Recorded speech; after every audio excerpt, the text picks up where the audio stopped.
अर्थमंत्री अजित पवार यांनी मांडलेल्या अर्थसंकल्पावरून शरद पवार गटाचे आमदार जयंत पाटील यांनी आज विधानसभेत चांगलीच टोलेबाजी केली। विकासासाठी सत्तेत गेलात, मात्र सत्तेला तत्वाची झालर पाहिजे अशी टीका त्यांनी केली। आपल्या स्वभावाच्या विरोधात जाऊन दादांनी हंगामी अधिवेशनात बऱ्याच घोषणा केल्या असा टोला त्यांनी यावेळेस लगावला। आमच्या अजित दादांनी काल परवा एक पत्र पाठवलेलं आहे आणि त्यात लिहिलेलं आहे त्यांनी की सत्तेमध्ये असल्याशिवाय विकास होत नाही।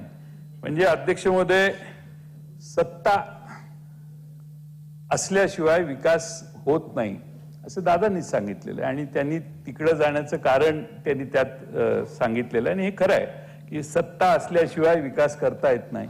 पण अध्यक्ष महोदय, विकासाला तत्वाची झालर असली पाहिजे। हा भाषणाची संधी ही नव्या घोषणा आणि नवी प्रलोभन, नवी आश्वासनं देण्यात या अर्थसंकल्पाचा वापर होतोय। तर हे अर्थसंकल्प मांडताना किती आर्थिक शिस्त पाळण्यात आलेली आहे याची देखील शंका वाटावी एवढी भरमसाठ घोषणा त्यात आहेत। मराठी भाषेचा दिन देखील होता।